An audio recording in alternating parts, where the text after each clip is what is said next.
everybody. Welcome to Casey Happy Hour, episode number 76. Happy Valentine's Day to all you couples out there. And we have wrapped up our fifth of six weekends consecutively on the road before we get a couple breaks in the schedule. Of course, my name is Andrew Clemens, your host. We've got Alexander Searle joining us from the KC team, as well as Emory, Lyda from our full-time squad. You boys did an awesome job on commentary this weekend. So let's get into it a little bit before we bring some of our driver guests on. Pauly, Massimino, Louie, Westover will join the show. Alex, over to you first.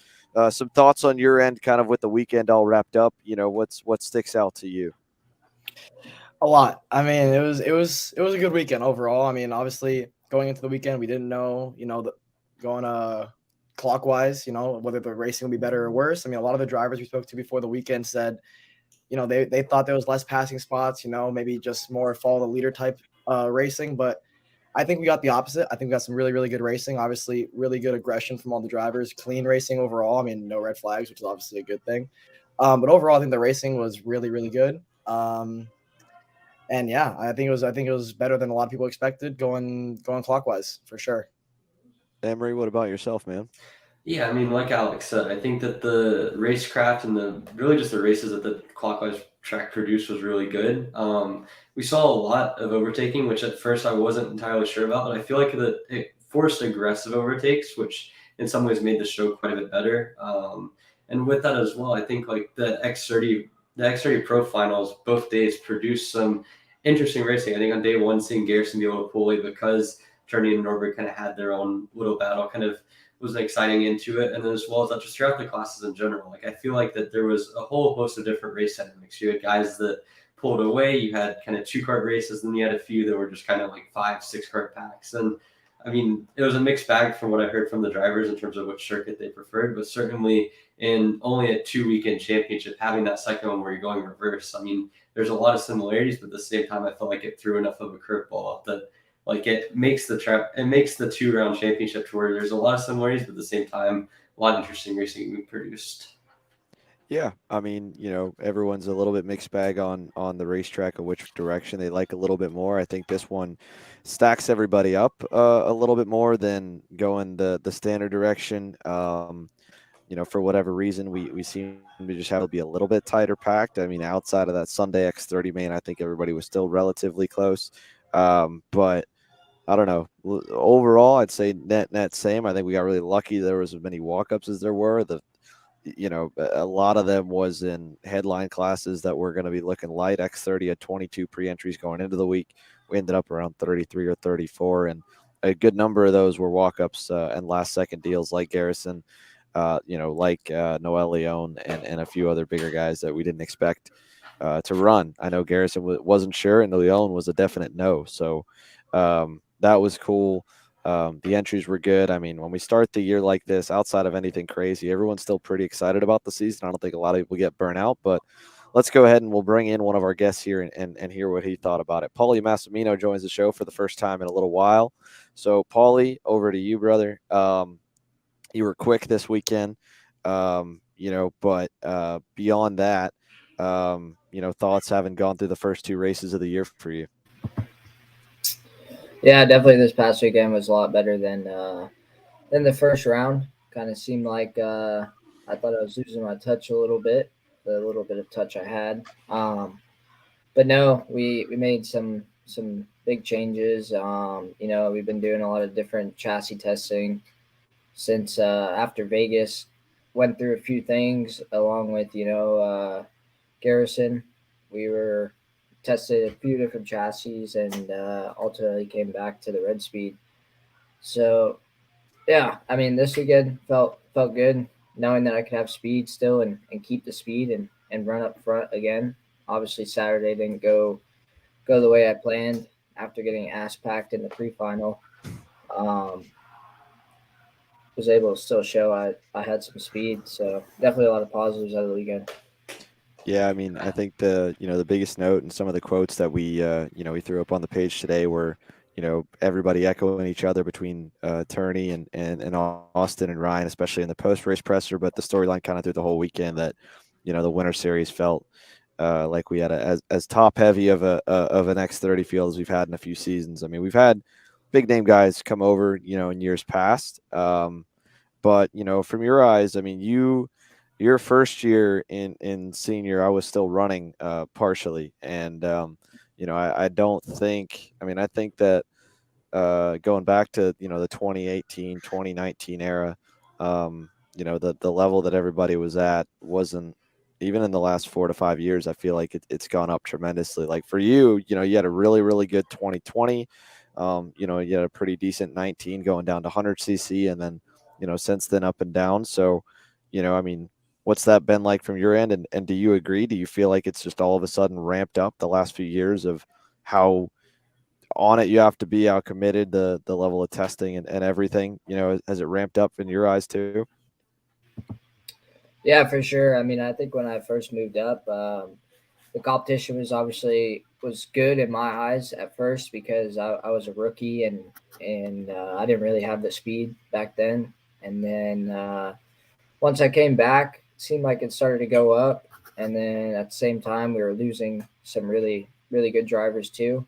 But I feel like over the years, pretty much every year, it's progressed.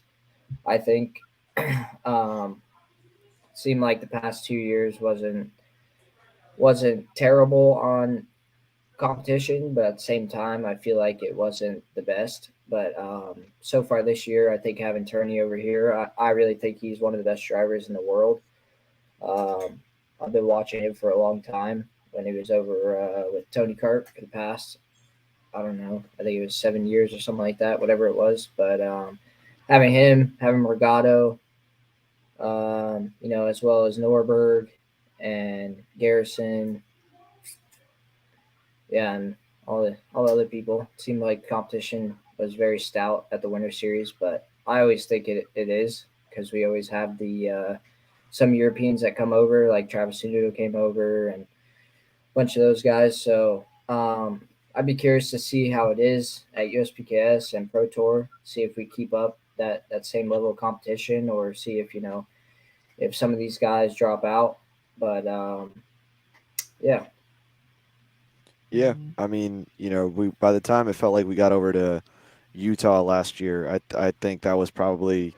Would you say Utah was probably the lightest field you could think of last year of like having a number of top level guys in it? Because to me, that's the one that I feel like stands out the most. I mean, that's a race out west, so you have less East Coast guys kind of travel. What do you think?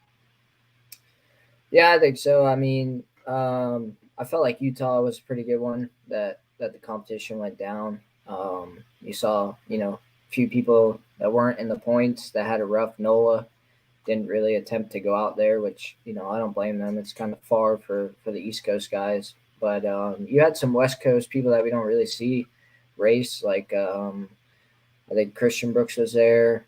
Uh, Honestly, that's all I could think of. But yeah, you kind of see a few people drop out. I think as well as Wisconsin. I feel like a few people dropped out as well, just because how far away it is from everything.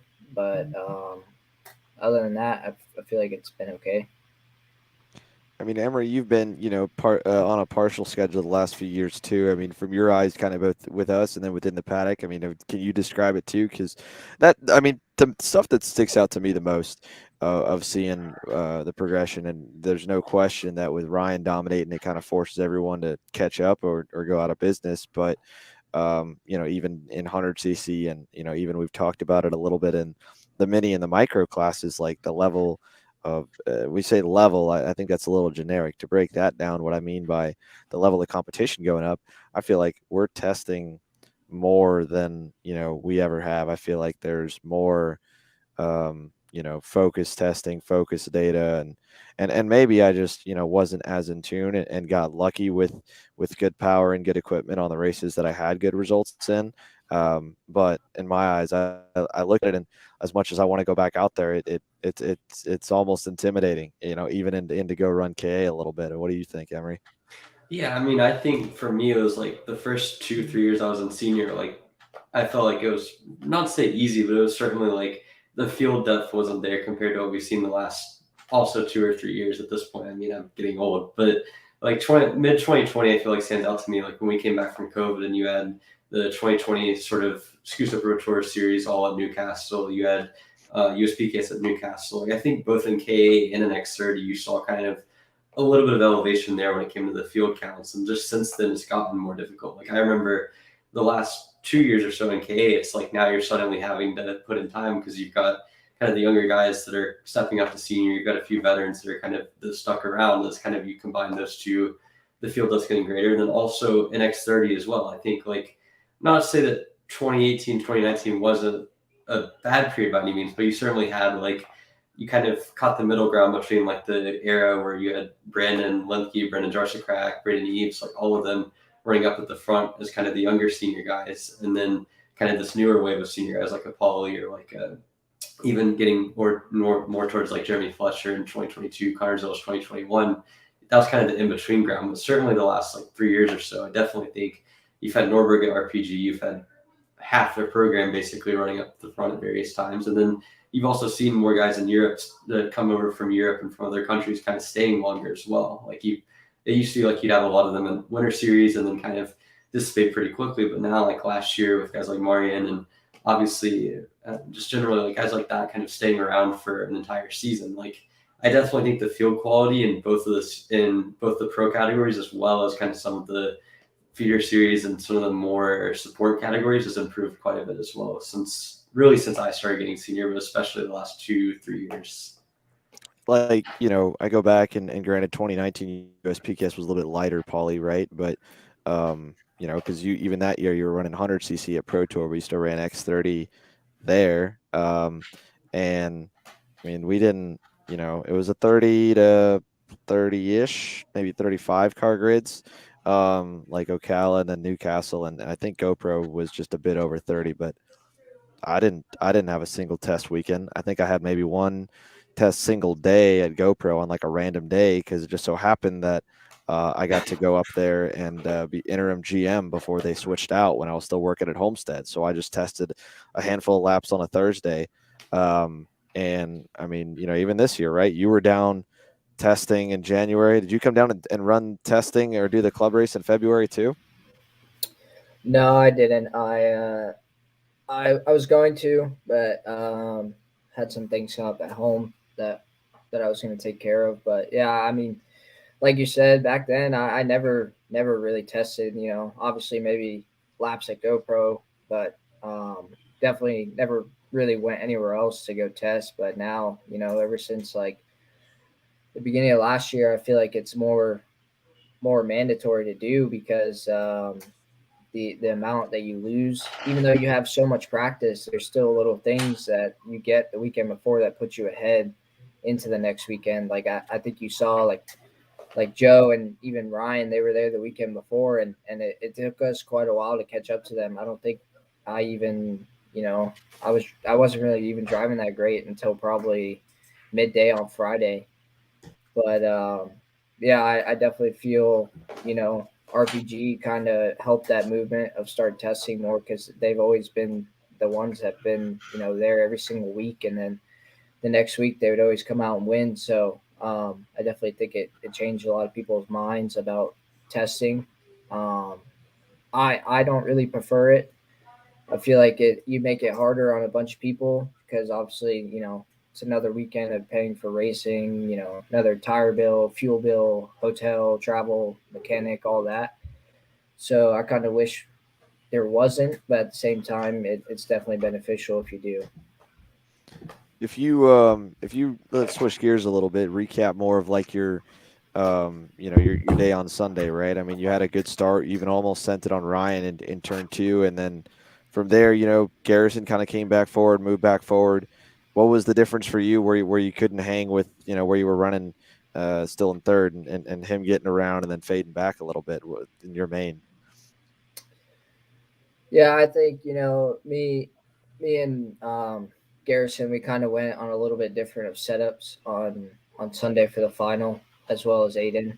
And I think at the beginning, I just kind of took it maybe a little bit too easy, as well as, I felt like it took a little bit for my cart to come in.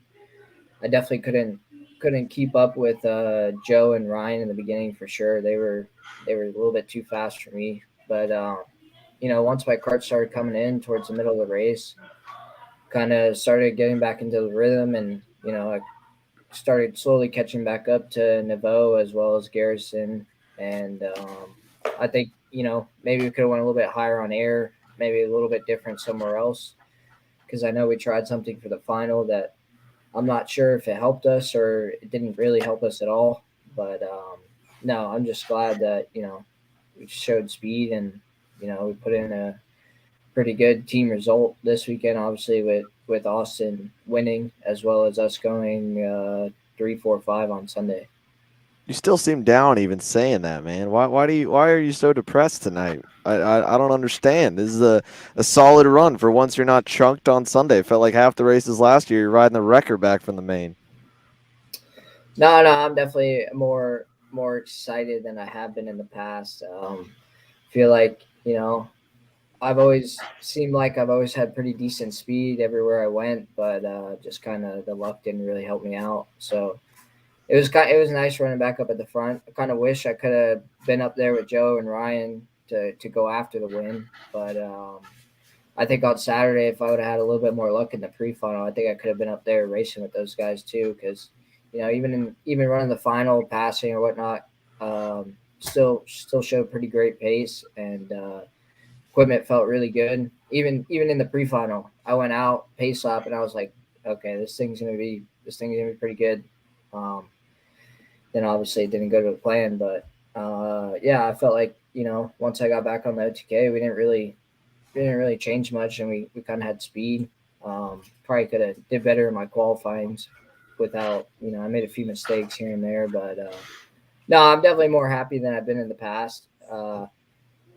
I gave this weekend kind of my last shot, and I did, because I was starting to think I was just I'm not good enough anymore. So it's definitely good to see. So does that warm you back up then? Do you feel like you're still going to make your runs at it for PKS or Pro Tour after this week? Yeah, I think so. I gotta gotta figure out what's going on, but I think we're gonna go test in Orlando and see how that goes. But yeah, I definitely plan on racing USPKS, most likely Pro Tour as well, and try to run at some championships hopefully.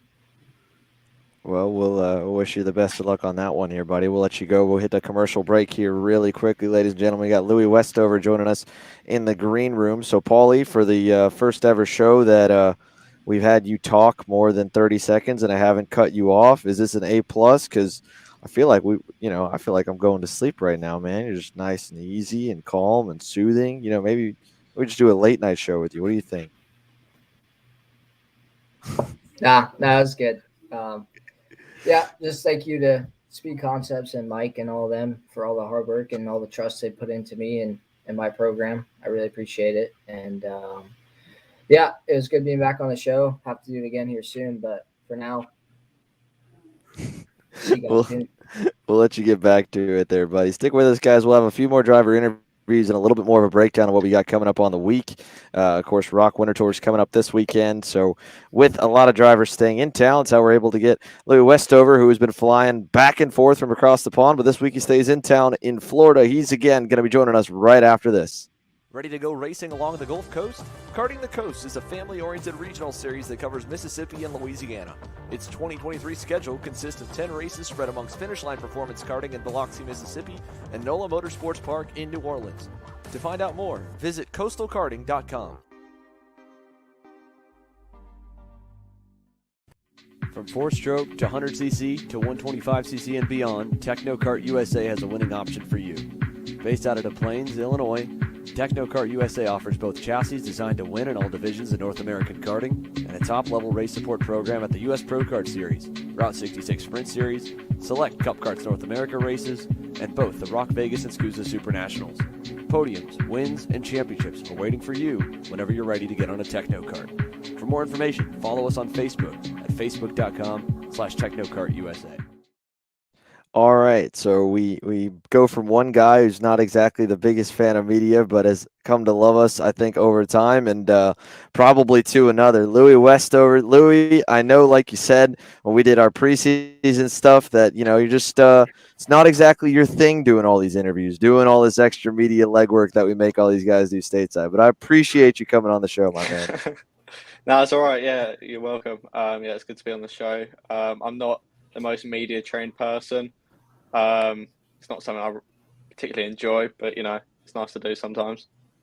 So, for a lot of guys over here, we've seen you kind of bits and pieces, but, your first race stateside was where at least I started looking you up when you came over with the solo kart guys. So, going back to that deal that first brought you here before linking up with Seth and everyone at Nash Motorsports, how did that kind of come together? Did they reach out to you? Did you start searching around to find a reason to come over here? What was kind of the whole breakdown behind that?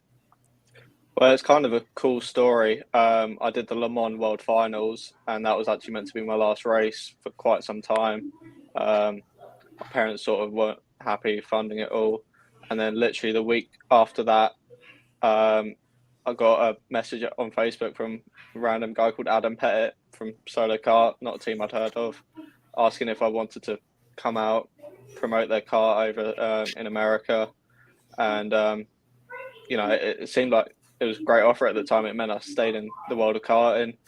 And, it was just a really cool opportunity for me to show my face and sort of different side of karting. So quickly took that up and did the first few rounds of SKUSA and over here in Homestead, and then COVID hit, and I couldn't get over here for 14 months. So, yeah. So you're saying your parents were not wanting to pay the rest of it. So were you going to be done if you didn't perform probably at IME Worlds at Le Mans? Was that going to be it? And then this kind of came up after? I went into it knowing that this is probably my last race for a while. I was with a UK comp kart team, and it was a pretty good grid, pretty stacked actually. A few world champions, and I did okay. I think I came 7th or 8th in the final, which I'll take. And then I didn't really think anything of it after that. I thought that was it, and then got this message from Adam. And I wasn't really in any doubt, really. And so then from there, you come over here, you race a little bit. How does the deal with running for Nash Motorsports come together heading into Supernats last year? Well, I saw that it was like the 25th anniversary of Supernats. I knew it was going to be a massive event. It's something that I've been wanting to do for years. And Adam and Searle, who both run Solo Kart, they were debating whether to do it or not, and there wasn't really any sort of confirmation. And this was getting towards like August, September, and I already knew Matt Johnson from Nash quite well because he did Le Mans, and he's one of them guys you just come to know. And I see Nash always running up at the front in X30 Rock. So I knew they'd be a really good team to fight with. And so I hit them up, seeing, what the deal was, what sort of program they were running out. And they were doing Supernats. And I thought, this could work well together. That's pretty much how it came about. And you gambling was the winter programs at all kind of part of the plan, or was it, we'll go case by case, let's just see how Vegas goes and go from there? Because I've seen that happen with a handful of guys too, when they maybe don't really have any other offers lined up. They go to someone else and run with them for one off, and then it goes good, and then it opens the door to run more. Yeah, I mean, we were doing Supernats, and one thing led to another. And Seth, who runs the team, was like, "Do you want to come back next year?" I was like, yeah, of course. Yeah, it'll be great. So that's how it came about, and that's how I'm here. So I guess the last question is, right, you're every single comment that you had on our track previews that we filmed that are going to slowly drop throughout the year was one worded. So is that by design, or is that your dry humor? I've also got a bunch of unusable photos, candids of you because you find the camera and flip us off every time we take a picture. So, I mean, They'll be used one day, I'm sure. at some point we'll have to drop them off whenever Yeah. you finally get in beef with somebody. But yeah, have you Um, always been like that? It's almost like, is it just an English thing? This dry humor you guys have over there? Yeah, I just don't think I'm a natural in front of the camera. So when a camera shows in my face, I just try and get it away by being insulting in front of it. I don't know. But yeah, it's just funny. So yeah, we've I guess picking up where we were at with Pauly too. You know, running stuff over here. You know, we've got almost every team has kind of a guy. You know, Joe is going to come back for, I think, Pro Tour Orlando and a good amount of races. Morgado is going to run still a heavier American schedule than he did the year before. Ramos will be in it too with PSL. You know, Brandon Carr's moving over here to run with Ryan Perry stateside, and yourself. You know, we were talking at the beginning of the year. I was joking with you that I hoped all these preseason shoots we were going to do weren't just going to be for one or two races, and you're like, no, you're hoping to get over here too. So is it just, you know, what makes you want to, I guess, race over here, and what have the grids been like in your eyes, you know, as a two-parter? Yeah, I mean, especially this year, it's been pretty stacked. I mean, Supernats was 80 drivers, 30 of them could win. Obviously, Evan had just come off winning the World Final, so even though he'd not done a race in America, people who know him would put him up as a favourite.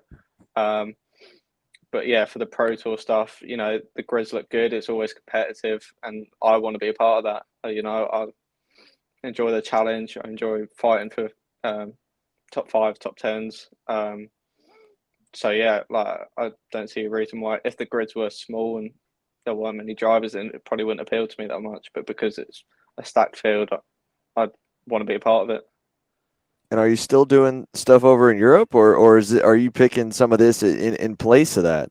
I guess is the other part. Not to put down our own you know, talent we have over here, because I've been championing it for a while, but you know, we just haven't, you know, even Paulie saying before, we've only really seen guys come over when it fit the schedule. So you know, Vegas when nothing else runs, and that race is big, and sometimes the winter tours, and now we're seeing more and more you know, people from outside the country come and run the regular season. So is it appealing to you over something else, or is this a bonus to your schedule of what you're trying to do? And if it's I appealing, think why? it's more of a bonus, in fairness. You know, I love racing over here. I think it's really good fun, and to me, I can, especially these back-to-back weekends, I can see it as a holiday. In Europe, I'll probably hopefully do the World Finals again. This year it's in Portugal, and last year I came emotionally close to winning. So I want a bit of redemption, I think. So that's always a really good event to do. And then, yeah, there's quite a lot of clashes, so I don't think I'd be able to do any sort of championship in Europe and American stuff as well. So picking one over the other, I went for the American stuff. And why? Why to that? It's good fun. That's it. See, Yeah. this guy, man. No, I mean, it's fair. We'll take it. We're glad to have you. I just, you know, it's, you know, we see you come over here. I understand it with Joe, right, and his situation with KR. You know, they don't have a ton of guys. Thomas Naveau's been doing car stuff, so they didn't really have anyone lined up American side, so they have to bring the world guy over here. But you know, and you're somewhat of an independent, so. You have, I feel like, a little more free reign of where you want to go race. So, yeah, I mean, that's what I mean. But hey, if it's just fun, it's just I want fun. a If you national don't, victory as well. I'm yeah, waiting for that. Yeah, that's what we're waiting on. I'm hoping that will come one day. Maybe this There we weekend. go. I don't know, but Well, yeah. it could be, right? You mentioned as well. You feel better with the rock package because it's similar to the stuff you know. You say it was similar in your eyes to OK. You've done a lot of OK stuff as well, or what makes that so much easier for you? Yeah, a few years ago, I did a bit of OK, and X30 in Europe is quite similar to OK in terms of driving style because of the tracks are just grippy. So I do think that generally suits my driving style. In X30 over here, it's a bit more ragged. You've got to be aggressive over curbs, less smooth on the wheel. So I think that sort of sways against my sort of driving style. But yeah, the rock where you've got to be smooth and more methodical on the power. Yeah, I think that sort of suits me. And you, speaking of rock this week, did you go and test at PK as well?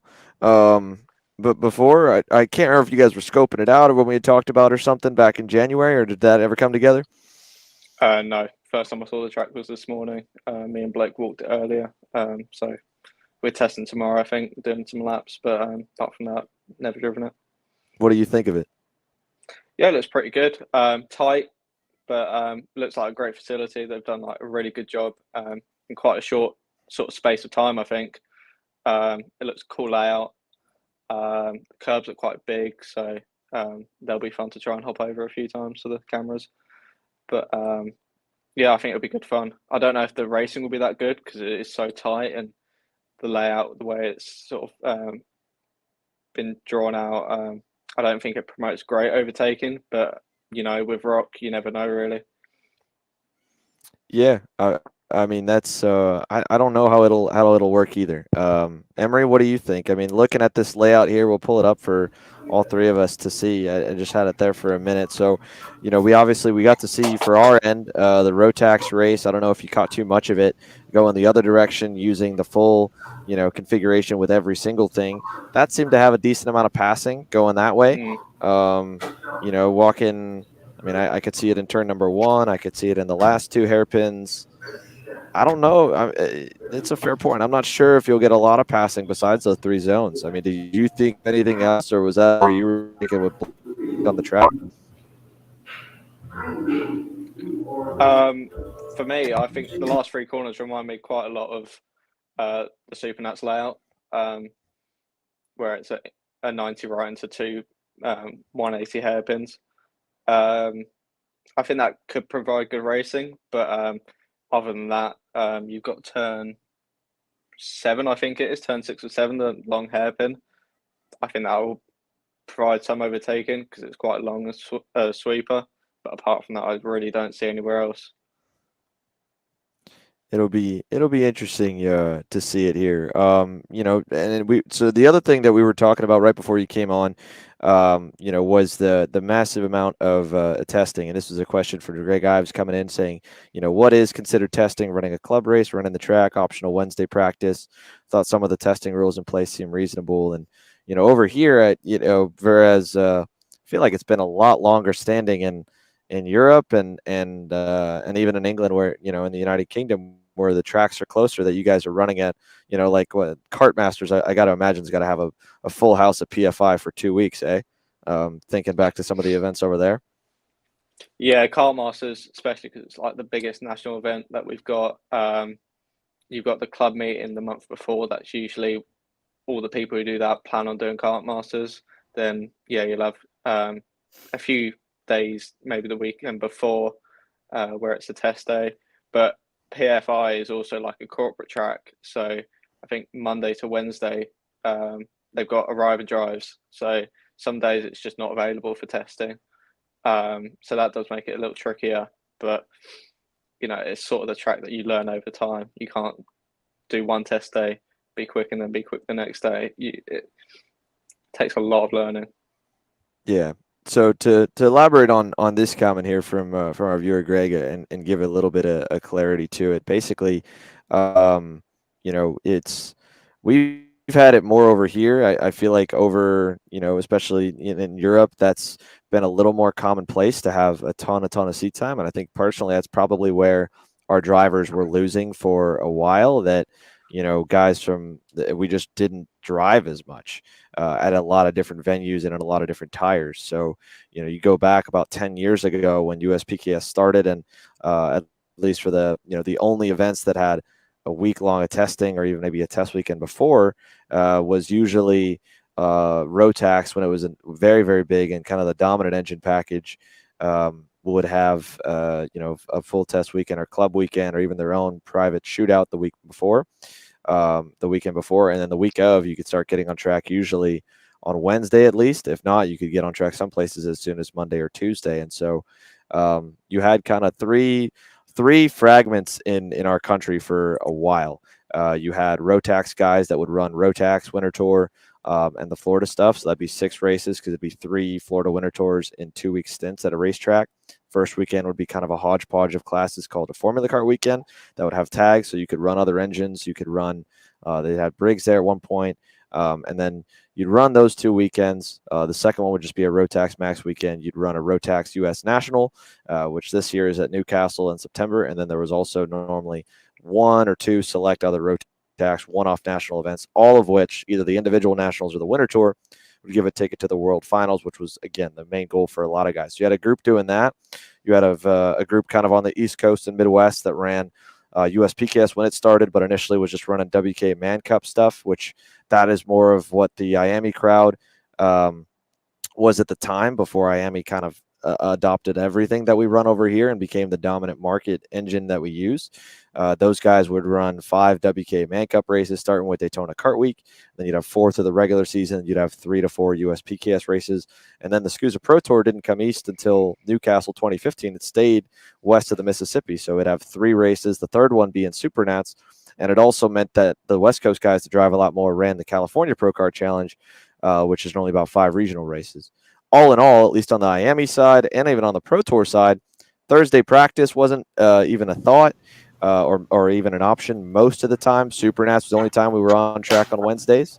Cali Pro Kart was, and it still is, a Friday, Saturday, or Saturday, Sunday showing. The only weeks, week long and test weekends were Rotax. So over time, there was a push for that for Thursday practice, first with Pro Tour because it was bigger than USPKS once it was the first one to cross east. Then USPKS adopted it maybe 4 or 5 years ago to mitigate testing the weekend before, but now we do both. I mean, Louie, in your case, were you down here for the test weekend this past weekend, or were you just, again, kind of coming in just the week of? No, I flew in Wednesday last week, so no testing again. I think that really did put us on the back foot this weekend. I know RPG, KR, Birrell, don't know about Speed Concepts, but yeah, they were all here last weekend testing. So I think we were already a few days behind before we even got here. So I think regarding me and Blake's pace, I think that's a slight explanation from it. But yeah, it's just I don't like testing personally. I find it quite boring.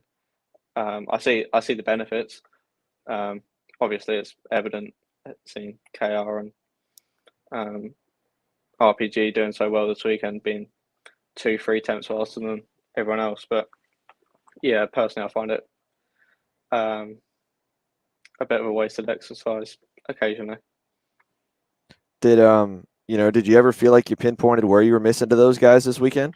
I mean, like you said, 2 or 3 tenths. You had smart guys watching you on the racetrack. You were able to, kind of be around other people. For a guy your caliber, that's a top 10 X30 international final guy that has run good in a lot of places and was top 10 at Vegas. Where do you think you were missing, if you're honest? Yeah, it's just watching them. Just looked like their carts were planted on rails, whereas ours were sliding, either hopping, sliding, or understeering. So I think we figured most of it out by the end, but it was a little bit too little, too late. Especially when it came to happy hour, we struggled, and that put us on the back foot because we're in the slow group for quali, which is always 2-3 tenths off. So that made it really difficult. And then in the day progression of the track, I mean, you still have the pre-final, you still have the final. I mean, in your eyes, was that a death sentence just because you guys couldn't get out of the top or bottom into the top 5 in quali? I mean, do you think if you qualified there, you'd stay there, or I mean, not to knock you, right? But I mean, I'm sure you were scratching your head through a lot of the weekend if you break it down more, even on the race days. I think if we qualified in the top 10, we should have stayed around there probably. We would have struggled to get in the top 5, but yeah, I think both days I qualified 18th. I think on Sunday I finished the pre-final 11th or 12th. So we had the pace to move forward in the races, but yeah, it just made life really difficult because we're having to spend the whole race overtaking drivers that we should be ahead of before the race. So yeah, it wasn't ideal. In the main event, I think I was 16th going on to third to last lap and somehow bagged P8. So I don't know how people just crashed around me, and I think I made a few lunges, but yeah, that was quite lucky in my case. But yeah, I think we should have finished 12th or 13th in that final. And then the other thing the guys keep talking about is storylines from the weekend too. Is like, you know, this weekend especially, the going offline was super dirty. Did you experience that? And was that like even a hindrance of moving forward in the field, of having to come from further back? That even when you pass and you go down low, like your tires are dirty for the next half lap? Yeah, I think it did make it difficult. You had to be a bit more conscious of the moves that you were making, and also if, say, a faster guy was behind you, you'd usually let them by rather than them overtaking you, putting you off onto the dirty stuff, and then you have to wait 2 laps at the marbles and stuff to get off your tires. So you have to think about it a bit more methodically. Yeah, it was quite a lot of tire wear and rocks and dirt, like people going off and bringing stuff onto the track. So yeah, it wasn't ideal by any means. Did and was that more so than in, you know, the years prior when you came over here, right? Like it was what, 2019 or 2020 when you came over first with Adam and the solo guys? Yeah, that was 2020 I first came over. Yeah, I think because of the now the nature of the circuit, where they've redone all the curbs and put gravel and grass on the outskirts, that's being brought back onto the track, where before it was just sort of tarmac. So yeah, that's made it a bit more difficult, but you know, I prefer it because drivers who do go off, they're more punished for it. So I personally think as a driver, that's, you know, a benefit for the track. And were you one of those guys crying with those old motocross whip curbs that we had, or did you not mind it? Initially I was, yeah, because my ribs felt like they were going to break every lap. Yeah, it was bizarre to get used to, just having to instinctively just launch over every curb, like it was a kamikaze, just to be fast. It was pretty nuts, but yeah, I was glad when I saw they redid the track. Alex, Emory, real quick. This is the most I think I've gotten out of Louie in a long time. Was he decent for you guys going over for the thoughts that we sent you for interviews throughout the weekend? Alex, you first. Yeah, no, I mean, I'm surprised. I haven't had to talk much this whole time. Louis kind of just carrying the show. You know, I thought he was just going to answer everything with, you know, bumpy, but he's gotten a few more words out this time. So, I mean, yeah, it was pretty good. He was good for us, I think. I mean, I don't think maybe Saturday he didn't want to talk a lot. You know, I mean, yeah, I finished like 15th. Yeah, yeah, I think he declined an interview from us, but it's okay. We got him on Sunday, so that's good. You declined an interview from the guys, Louie? Are you serious, man? I was trying to focus. Yeah. Not once was it. You declined us in the final or before the final on Saturday. I was like, come on, dude. But no, it's Yeah, I understandable. told you to Again. come and It's all interview me good. after one if I won, but I didn't. So That would have been an interview and a half. But yeah, hey, man, you know, you got to be professional over here, all right? We're not just pointing the camera from 30 feet in I the won't sky say no like they do next time. across the Yeah. pond. Freaking guy. Hopefully this weekend's in a better mood at least. I mean, I'm sure you got to be at least a little bit pumped up to go to a package you feel confident on. So, you know, where do you feel like you stand going into PK? I mean, do you feel like the cartoon anvil that's been, you know, the bad luck charm still stuck on you? Do you feel like you finally shaken it? And do you feel different waking up today? Well, I don't like to blame it on bad luck usually. I usually blame myself for quite a lot of this stuff. So, but yeah, I'm looking forward to driving the Rock on a proper track. I think it's hopefully going to suit my sort of style. We've had some great engines from Speed Concepts at St. Pete, so hopefully we get some good power this weekend. And yeah, give Birrell and Speed Concepts a you know, a good run for their money. Yeah, I mean, you know, I don't mean to mess with you too much and rub salt in the wound, but, you know, I know that we do have a lot of both parents that watch and tune in or listen back to the podcast here, and then a lot of kids too. So, you know, there's no secret that, you know, like I said, I think a lot of you, I think a lot of the field does. There's obviously a reason that Seth and Matt do as well, that they want you, you know, over here versus anywhere else, and running with them as a, you know, a guy to help with Blake and just to help under the team. But, you know, there's no other way to say it. I'm sure the first 3 races of the year could have gone a whole lot more fun for you. So for a guy that's you're 20 or 21 years old, Louie, remind me. 20, yeah. 20. So you're a veteran at this point, by this age in the sport. How do you kind of deal with the mental game of like, you have a rough weekend and then next week should have been good and rough again? And, do you do anything special? Do you tell yourself something special? Because, it's so easy for, I feel like, kids especially, but, younger drivers and drivers in general. What separates good from great is guys that can kind of compartmentalize a bad week, or even not get too hyped up on your good weeks. I think looking back, even speaking personally, like in 2019, my last season that I ran X30 stuff, the first weekend of the year was my best, and I didn't test as much as probably I should have. I didn't drive as much. I didn't, I went into the next weekend probably not being as introspective of if I could be better, then instead just threw axles at the go-kart and ultimately still wasn't as fast. So for you, you're good, but you can always be better. What what has the last few weeks been like? Has it been hard, waking up, being Louie Westover, those days? And how do you deal with it? Not really. I mean, looking back at the end of last year, obviously running at the front of the World's finals and then going straight into Vegas and being pretty competitive there. I think I went off P5, didn't I?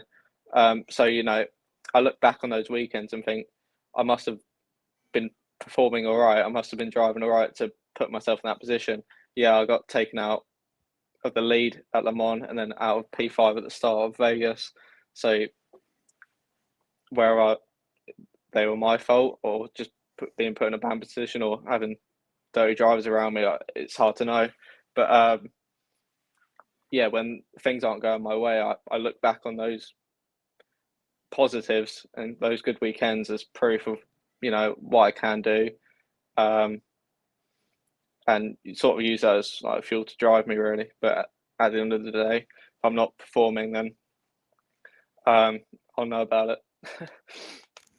Yeah, for sure. Do you do you feel like there's anything you've adjusted on your style in the weeks you've been over in the US? You said in the X30 stuff felt like guys were more aggressive over the curbs. Are you actively working on that on tracks that aren't as high grip, where you can handle the car maybe a little bit more to try and make that more you? Or what else are you thinking right to get more pace?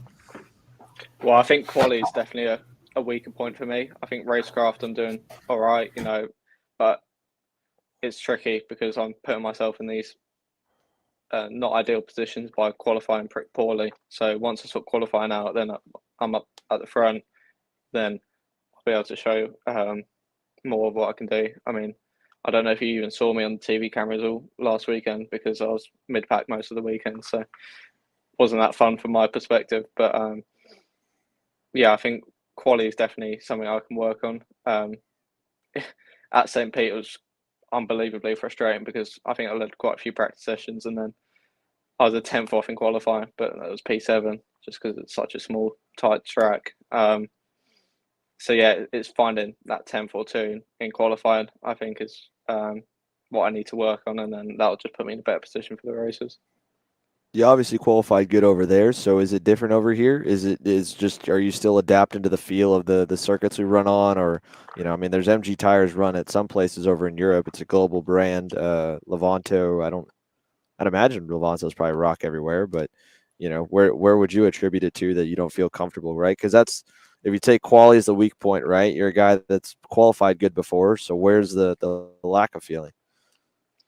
Yeah, I mean, I qualify usually all right in Europe, so I think it's just a different style to qualifying. I mean, Joe's obviously adapted to it quite well. I think he pulled it twice over the SKUSA Winter Series. So yeah, it's just about I think especially these last 2 SKUSA races, it's about being in the faster group. I've been in the slow group both weekends, so I think that's really, really hurt me. So I think just working on, making sure we got the setup right for happy hour and then being on the right route for qualifying. And then, yeah, just maximising the car already, getting a good position and putting that together. Well, I badgered you good enough. Emory, do you have anything else we could add on here to keep Louie? And I'm Throw some sure more it's like a, punches. yeah, I'm sure. I know, man. I don't want to be putting you down. I can tell. I feel like I'm taking No, you to the it's all right. It's dentist, good. but Tested hard um, Yeah. enough this last 2 weeks. yeah. But yeah, Emory, you have anything for our man over here before we let him go? Yeah, I mean, I was just kind of wondering, like, obviously, you and Blake have had relatively similar pace over the course of the weekend, or over the course of the weekend so far. Like, I feel like in Homestead week one, maybe initially Blake had a little bit more pace. Then, obviously, in St. Pete, over the course of the weekend, he qualified on pole, but you were quicker through the heats and eventually the final. When you have two teammates like that are at least pretty similar in terms of raw pace, and you guys, let's face it, kind of struggled a bit at Homestead this past weekend. Kind of how did you guys approach that from like a setup standpoint? Like, do you guys think that you adjusted, like you went kind of different ways and then you end up kind of meeting back towards the middle, or was it just something where kind of you guys went together and went the same direction? Well, it's tricky. Between us, we have pretty different driving styles. And at Homestead, we were running quite different setups, especially sort of gearing wise, we were running a bit different. So we can try different things, but they might not have the same results. So from that perspective, it can be quite difficult, but it's still someone to compare. If he doesn't like it, usually it means I won't like it as well. So we can gather that sort of data as well, and it's good to compare and have a teammate who's really similar pace to you. So for me, that's quite a nice sort of thing to have. Yeah, and then also kind of along those same lines, like happy hour this past weekend where you were kind of both really struggled in that session. Was that just more of a coincidence that kind of both of you were maybe kind of off on setup, or was it something where kind of you guys both went the same way and it just didn't work out? Well, all throughout practice and stuff, we were sort of just chasing, trying to find time, trying different things on the kart. We tried some things for happy hour, and I just don't think it worked out. We only had, it sounds quite a lot, but 11 sessions, but when they're only 7 minutes long, it's hard to sort of gather enough data to know if that's good or not. So, yeah, from our perspective, we just were a bit on the back foot all weekend, and that sort of showed in happy hour when everyone sort of turns it up, goes new tire, puts on their race motor. They found time and we sort of didn't. So I think that really put us on the back foot. What's so different between you guys style wise, if you could describe it? For me, racing in Europe, I think I've got a bit of a smoother driving style. I think for Blake's, it really helps him in qualifying because he can get the absolute most out of the tyre on that one lap where it really matters. And I think for me, over the race sort of distance, maybe I'm a bit kinder on the tyres and keep the temps a bit lower. But overall, in practice, we're pretty similar on pace.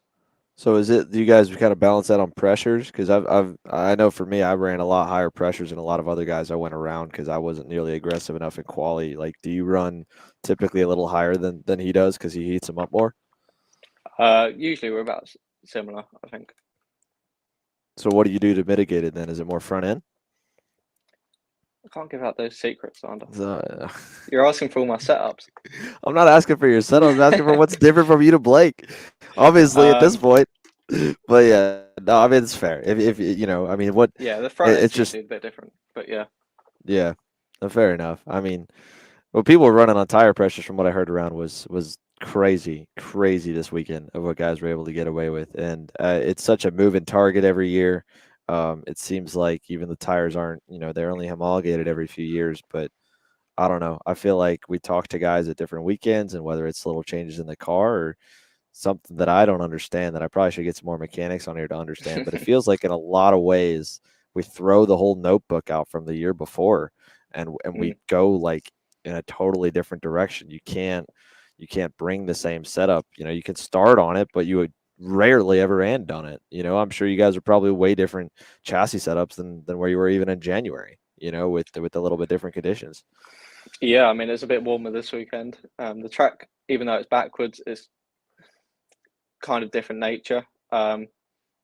You're more the corners drive a bit different, so I think that does vary on the setup. The gearing's a bit different, I think, as well.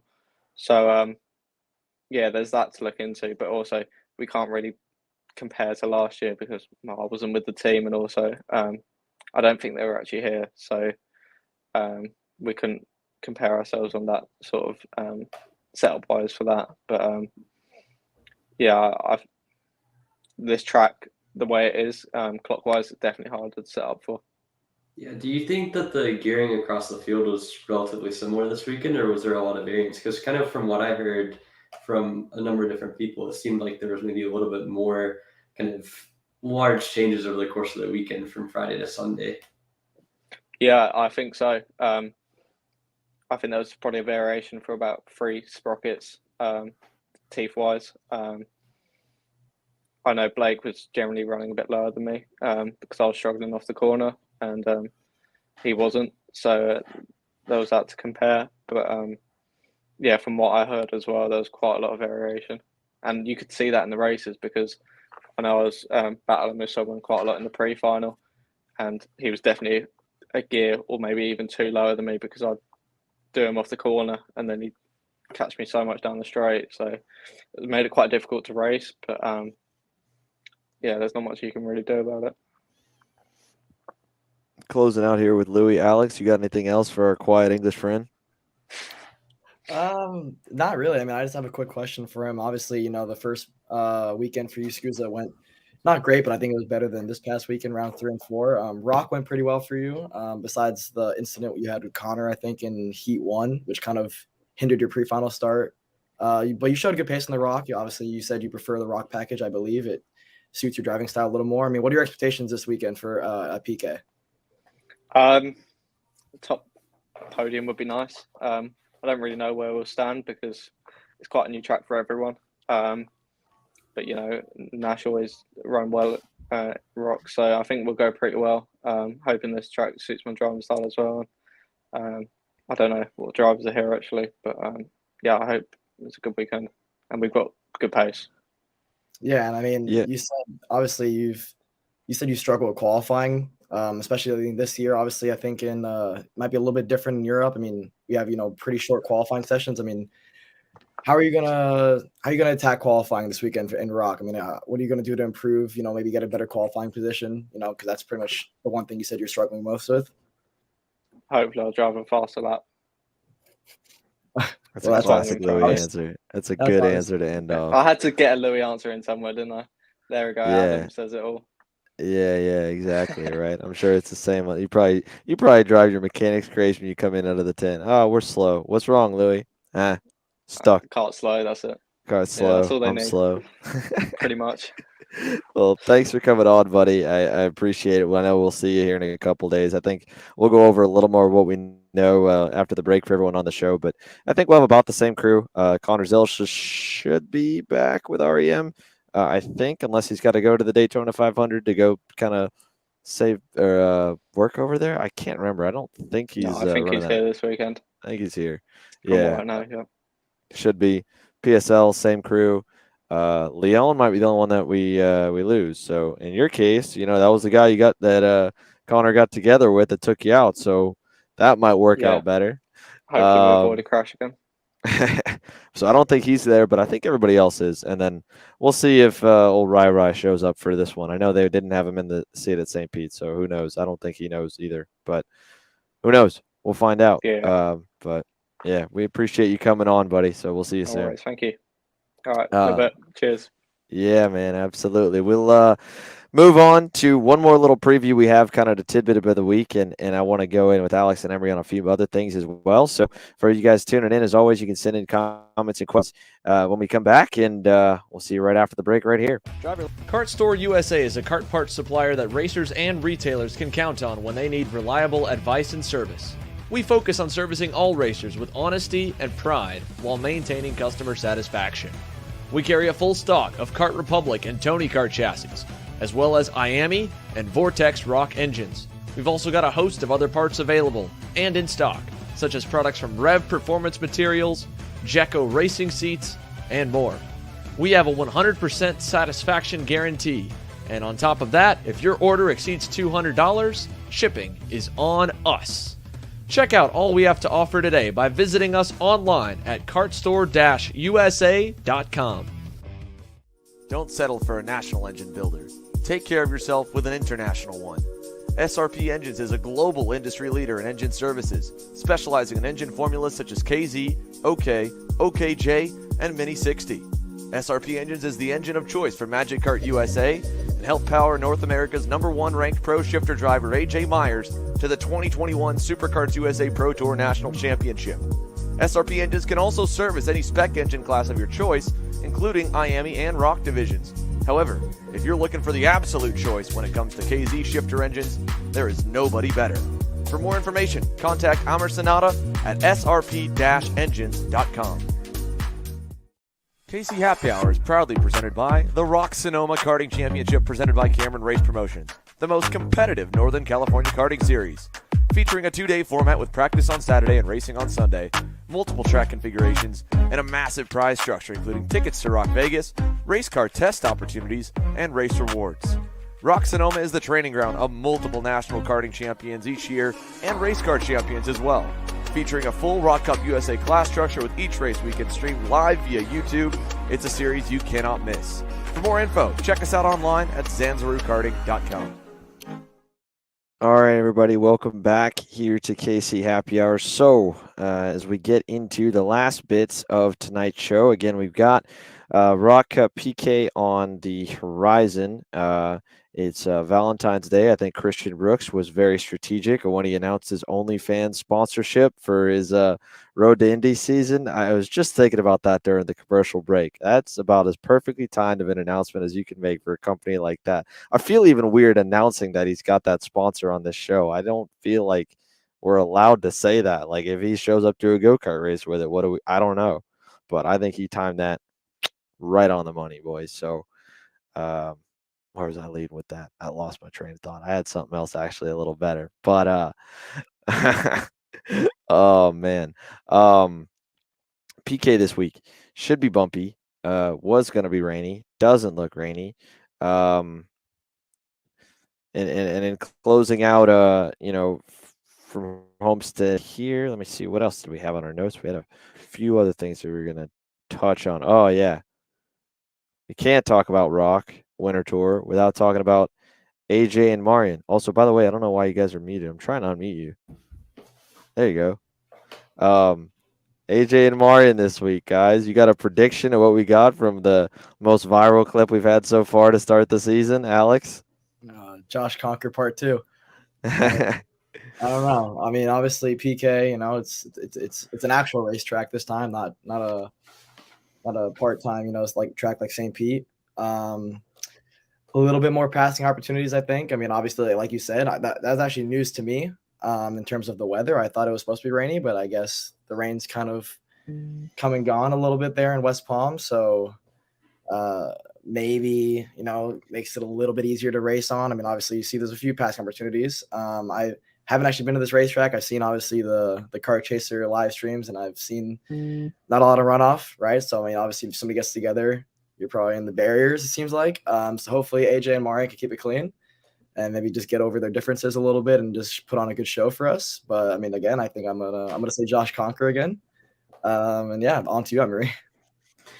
Yeah, I think in theory, this is a track that again is kind of up AJ's wheelhouse in a sense. It's tight, maybe not quite as much towards AJ's favor as a pure street circuit would be, but certainly one of the tighter circuits you're going to see on the shifter calendar this year. In terms of the fight between the two of them, I mean, it's really kind of down to the rules of engagement between them. Like, if AJ and Marian want to race clean and race each other with a bunch of respect, you're going to see them race with respect, and they're competitive drivers. And if one of them doesn't want to give in, then neither of them will give in. So as far as making a prediction between the two of them, I feel like in St. Pete, they were very evenly matched in pace, but it's so different. I think that I'll go with Marian over the course of the weekend, but I feel like we're not gonna know. It's such a new track. You haven't really seen a ton of running. I will say you do wonder how much the Rotax will help out the guy, or the Rotax data will help out the guys on the Burrell Art, and kind of the fact that they ran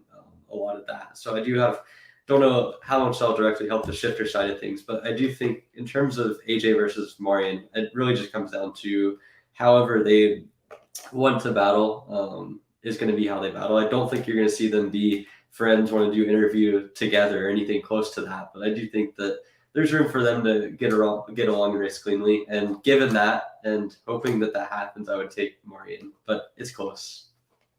Yeah, I agree. I don't think we see any combo interviews between those two anytime soon. I mean, the way that they've been driving each other, it's a who blinks first, and neither one wants to blink first, or neither one wants to give. And so the way the layout looks, I don't see us having any St. Pete scenarios. That was mainly due to the fact that they both knew that there was not a lot of passing, and you could defend that racetrack really, really well.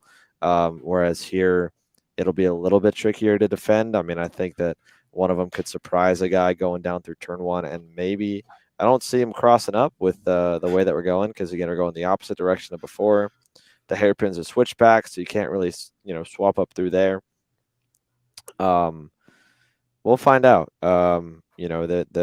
The section that we saw a lot of may have worked out good for passing was that S's down into that kind of double apex, and then back up the hill section we had at Rotax running either direction, I think lends itself to some pretty good passing. So,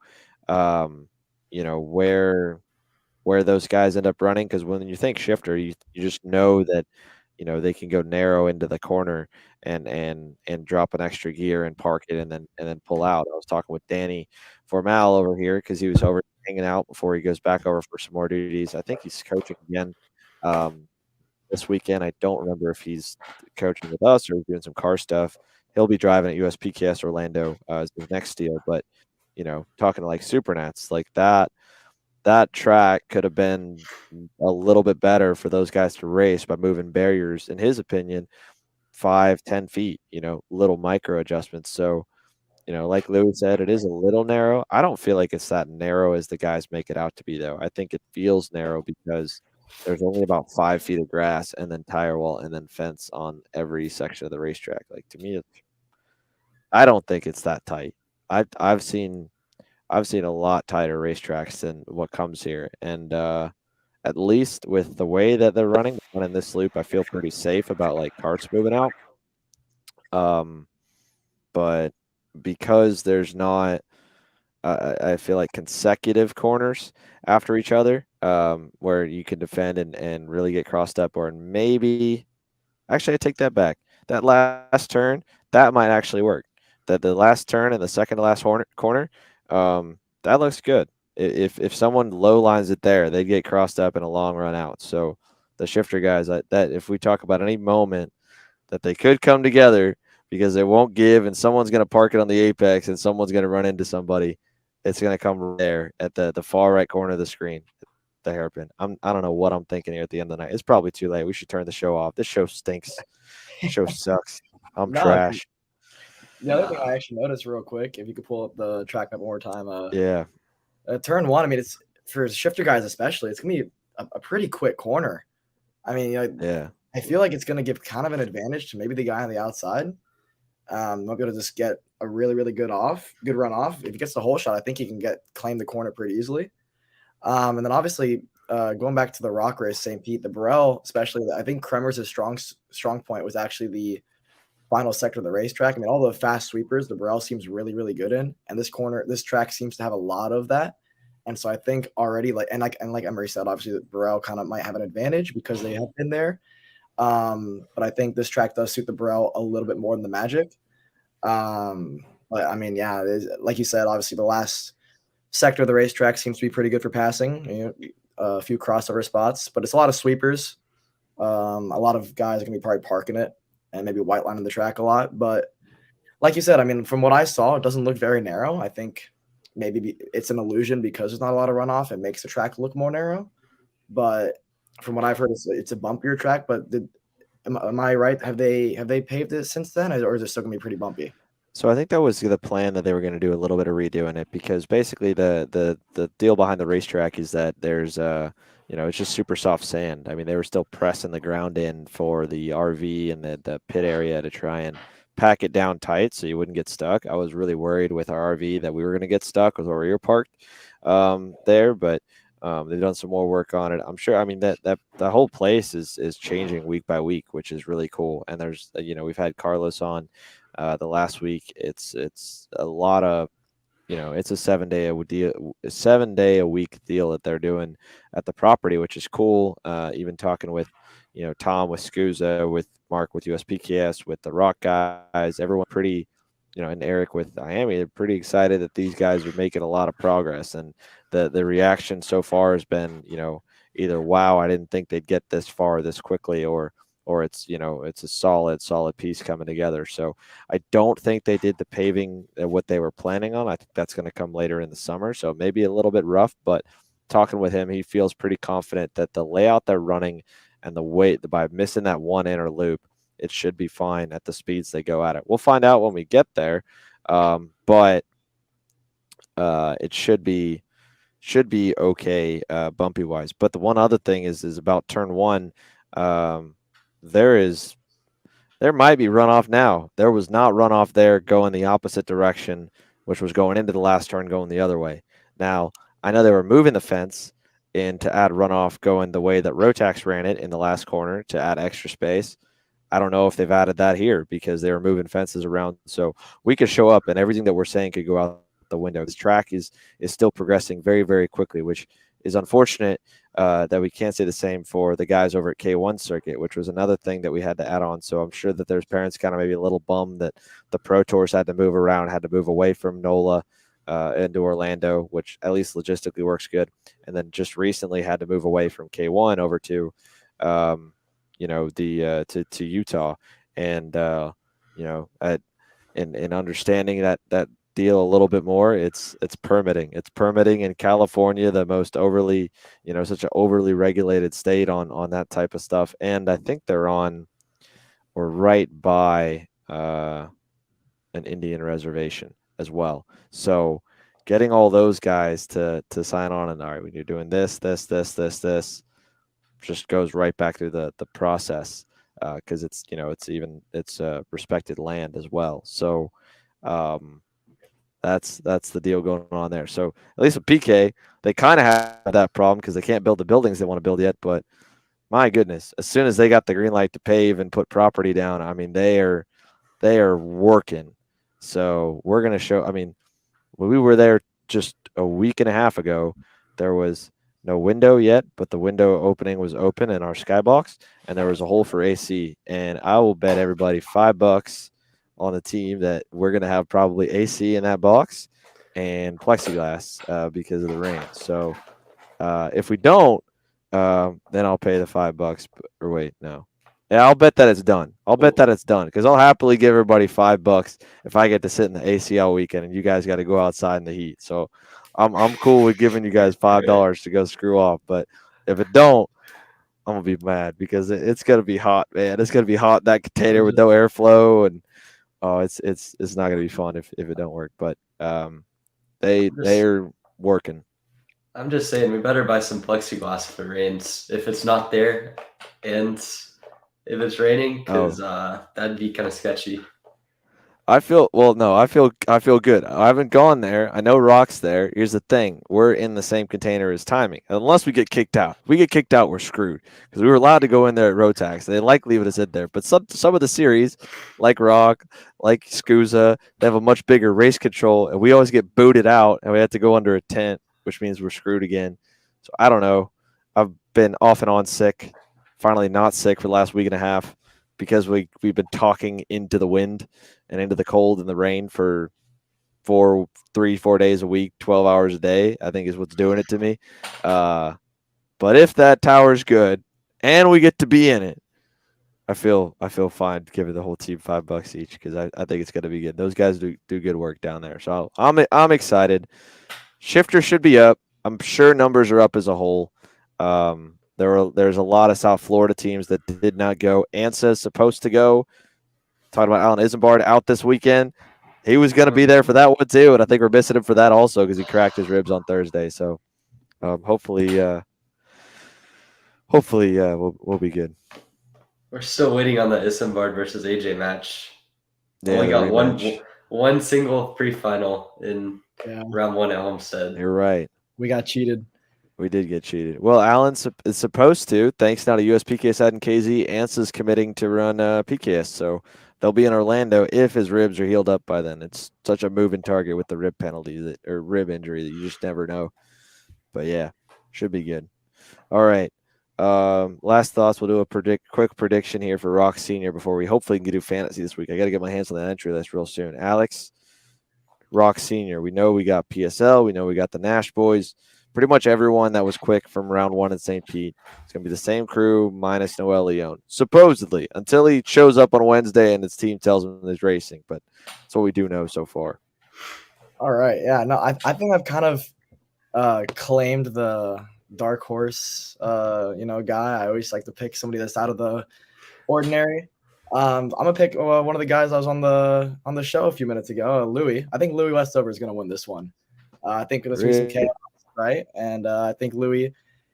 I think he's gonna be on pace. Honestly, I mean, he was really quick at St. Pete. Maybe just get unlucky with some incidents, but he was really quick. Obviously, the rock package suits his style, and yeah, I think he comes away with a victory here. All right, Emory, what about you? Well, so the last time I made a pick, Alex clowned me for not picking someone that wasn't a favorite. So I'm going to go a little bit out of left field, not too far out, and I'm going to pick Diego Ramos. I think his pace over the course of the winter has been decent. Like, he got the 1 pole in Homestead. I think last time in Rock and St. Pete, it was maybe about a tenth or so off of Mateus throughout the whole weekend. But throughout the whole series so far, he's been close enough to where I think that this is a track with the amount of the data that Bro has. It's not a huge advantage, but certainly having that little bit from Rotax is going to help some. And yeah, I think Diego's been close. I think with the field and Rock maybe being a little bit lighter than SKUSA, you see him kind of come through, and I'll take him. I don't feel overly confident, but at the same time, I think he's been close enough to where with that amount of pace and that amount of advantage that they have with the team, and also having Mateus kind of sharing data with them, I think it's going to work out for him. I'm gonna keep it simple and short and sweet, and I think Con Man is getting it done. I think Connor Zillage is gonna smoke everybody this week. I think he was rusty when he showed up in St. Pete, and he was good. Yeah, I know he hasn't been doing as much on-track coaching in between. I think he's got that out of the way, and there's something about that kid when he goes somewhere new that he can usually be really quick out of the gate. And I don't want to knock any other guys. I would pick Louie and give him some love after this week, but I picked him last week for the roster, and he let me down again. So I'm just throwing some shade right back at old Mr. Westover, especially for declining the interview. I think Louie's going to be good, though. And I think if I were to put the podium together, I think Blake Nash gets on the box this week. I think he comes back. I think Morgado probably is the other guy getting right there.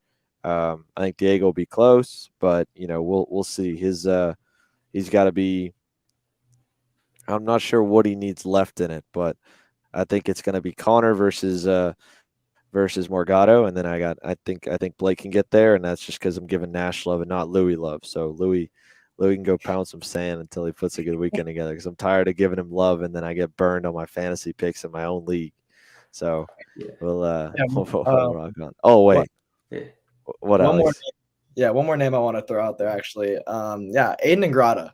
I think Aiden Ingrata needs to be love. Obviously being a rookie in the senior class, he shows that he belongs. He was running right up front with the big boys there in first round, second round of SKUSA. Rock, he did really, really well.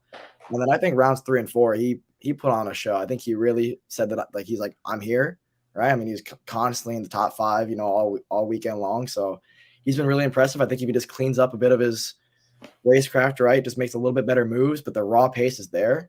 And I think he's a guy to watch out for this weekend. Yeah, I think one of Ingrata or Ortiz ends up on the podium. I think Ingrata would be the easier answer just from the consistency he's shown so far. But also, Jorge Ortiz down in St. Pete had quite a bit of pace. He led almost half the pre-final. He was top 3 in 2 of the 3 heats. And, Ingrata's had the pace all winter. And I think that the speed concept guys, this rock package really suits them. So, you add that in. It's a new track.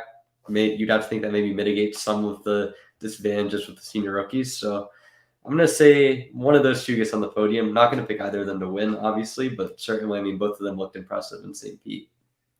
They could get it done. All right.